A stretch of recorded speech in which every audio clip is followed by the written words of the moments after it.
Hey guys, welcome to my week 27 and 28 update. I know that this is all crammed into one video. It's because somehow I fell quite behind, and I feel like it was like during week 24 and 25 when I was going through sickness. I think I just slowly got backtracked, but today I am actually 29 weeks and 1 day. So I thought about it and I was like, should I separate them into 2 videos and just post them at the same time, or should I just cram it all into one video? That way you guys can just see it together. And I decided it'd probably be easier if I just crammed it all together so you guys can see it in one video. We do have quite a bit of updates this past 2 weeks that have gone on. I've had 1 doctor's appointment, and so yeah, let's jump right into it. For pregnancy kind of things that I've been using lately, I still have been using the cocoa butter skin therapy oil. As you can see, I'm finally getting down to the bottom of it. I've had this for about 2.5 months, I think, 3 months, 2.5, 3 months now, so it's lasted me a really long time. I have no new stretch marks, but the stretch marks that I did have from my previous pregnancy did get a little more red, and you can tell that they're just, you know, they're hurting. So I really do like this stuff because it's supposed to take away even old stretch marks, excuse me, and not just prevent new ones. Another symptom that I've been having, as you can tell, is heartburn. Anytime that I eat something, or especially when I lay down at night, I get really bad heartburn. I wouldn't say it's as bad as some people get it, because I know some people it's like boiling lava all the time, and for me it's only been really, really bad one time, and I know it's just because I ate a lot of fast food, and then I went directly to bed, and it was awful. So not doing that again.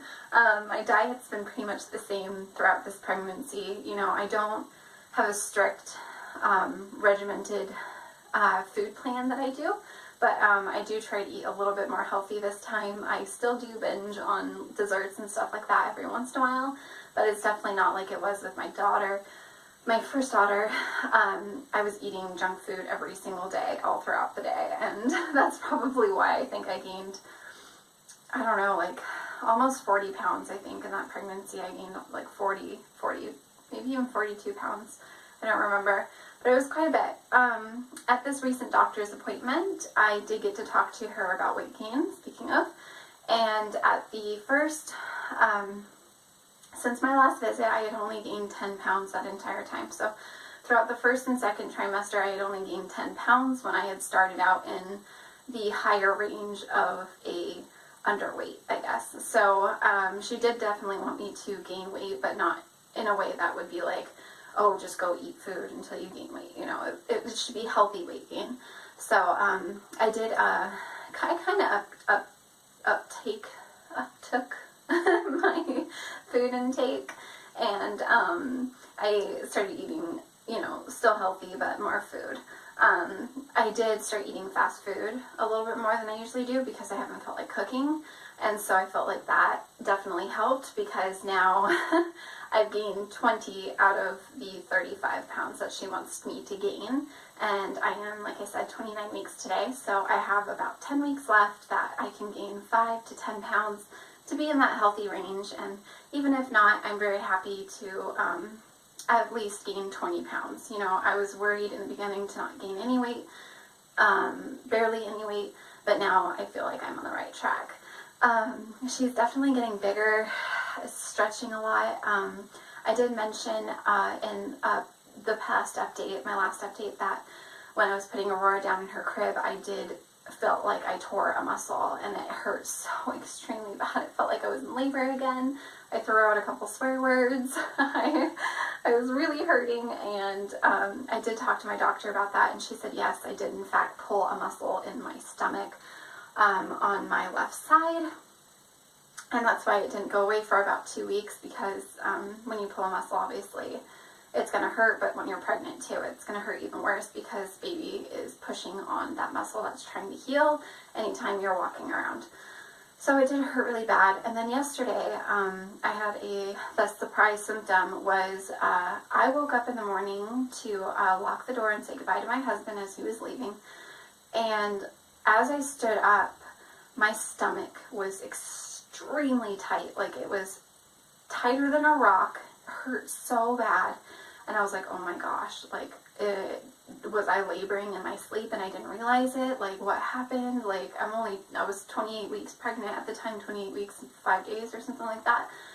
And I was like, this cannot be happening. So, I did have to pee really bad. So I was like, okay, maybe I just have to pee. So I waddled out of bed all the way to the restroom and I went pee really quick. And then when I stood up, I thought, okay, I'm going to feel so much better. Like, it was just my bladder being full. It felt worse. It felt like she was literally about to fall out of me. And my husband had already left because he has to rush out the door at like 6 o'clock in the morning, or 5:40 in the morning. And so I was like, oh my gosh. So instead of going to, go lock the door and everything, I went to the phone straight away. And I told him, I called him on the phone and I said, this is what I'm feeling and you might have to turn around. We might need to go straight to labor and delivery because this is just not, this is not happening. So, I went to go take care of all the stuff that I needed to go take care of, and it was just so painful. Like, I want to explain the feeling that I was having, but it was hard to because it was just sheer pain in my stomach, my back, and lightning crotch. So it was just a very tight feeling, and Elia wasn't moving at all. And usually when I have practice contractions, which I've been having a lot lately, she'll move a lot because it's squeezing her, so she feels uncomfortable, but she wasn't moving, and it hurt really bad, and I was TMI, like, leaking fluid a little bit. And so I was like, oh no, is that my water, or is it just the pressure of her squeezing down there, and it's just normal stuff going on down there, or is it my water breaking? And so I made the decision because for some reason in my mind, I'm like, if there's no blood and my water hasn't broken, you don't need to go in. That's just kind of how I am. I'm one of those people that are afraid to go in because I don't want people to think that I'm, like, not inexperienced, but like that I think I'm going into labor when I'm not, you know what I mean? And you should never be afraid to call your doctor. You should never be afraid to go into labor and delivery. Like, it's an irrational, stupid fear to have because that's what they're there for, you know what I mean?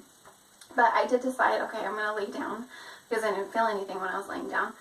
And if it goes away, then, okay, I'll just rest. And if I get up again and it hurts again, I'll call him and he'll come home and we'll have someone watch Aurora and we'll go straight to labor and delivery. So I laid back down and I actually took a 4-hour nap with my daughter because she was still sleeping. So I took a 4-hour nap, and when I woke up, I was fine. It didn't hurt anymore. It didn't feel sore. I mean, it was a little bit sore, but it felt fine. I did the hourly, make sure she's, kicking at least so many times an hour. She was kicking at least 15 times, so I knew that she was fine. She was moving like normal, so I was like, okay, we're okay. And then, so I had the doctor's appointment that day, actually, at 3. So this was yesterday. And the doctor, I did get to talk to her about it, and I told her about the pulling the muscle, and she checked that, and she said, yes, you did pull a muscle. And then we talked about what happened that morning, and she's the best doctor. She really is, and she's always very positive, like I am, about things. Like, even if it's worrisome, I try to be positive, because being negative about it will only worry you and make it worse, in my opinion. So I've been trying to be really positive about it, and she could tell that. She was like, well, I'm happy you're, such a positive pregnant lady, but you can kind of see on her face that she was, like, concerned. And for the first time ever, she was just like, if you're having contractions, you should call me. Like, that's what I'm here for. You should call me. And usually she's just like, oh, it's just probably Braxton Hicks, or, oh, it's probably just, your body getting used to pregnancy. But this time she was like, if you are having those contractions, you need to call me. So, like I said, I feel like, because if you have a full-term baby the first time, you're most likely to have another full-term baby. You're most likely to have always full-term babies. If you have preemie babies, you're probably going to have preemie babies. That's just the statistic on it. And I did go overdue with Aurora. So I feel like, I hope that this baby will at least go to full-term, 37 weeks. But this morning, I did have contractions at 2 o'clock this morning till 2:04 this morning to 2:15 this morning. and they weren't extremely painful, but they were like contractions, and she was kicking violently with them. And so that worried me a little bit, but I haven't had them again since. But it seems like now every single day we're having painful contractions, not just like the hardening of the stomach and then softening, you know, once an hour or something like that, because that's normal.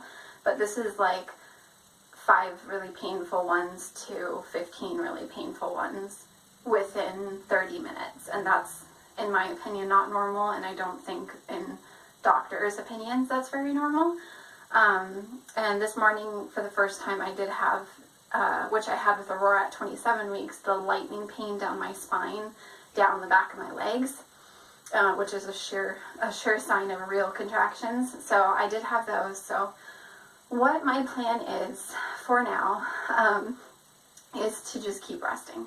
I'm going to keep resting. I'm going to listen to my body. If my body is having, you know, those painful contractions every, you know, even 6 minutes, because they say 5 minutes, but if I'm having them every 6 minutes consistently for, you know, over 20 minutes, I'm going to call my doctor. I'm going to call my husband. I'm going to call, you know, the grandmother to come, because nothing would hurt me more than knowing something is going on and thinking something is going on and then not preventing it. You know what I mean? I would rather swallow my pride and make sure that this baby isn't preterm if we don't have to have her be preterm.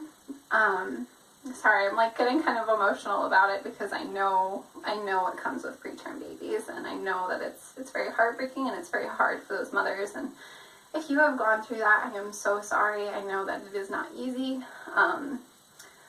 But yeah, I think that we're going to make it to 35 weeks. I think that we can do it. I think that I just need to rest more. We have 6 more weeks until I am 35 weeks, and I think that we can do it. I think that we can get there. So yeah, guys, there's all that with the contractions and everything and the weight gain. And the only other weird symptom that I've had lately is when I brush my teeth.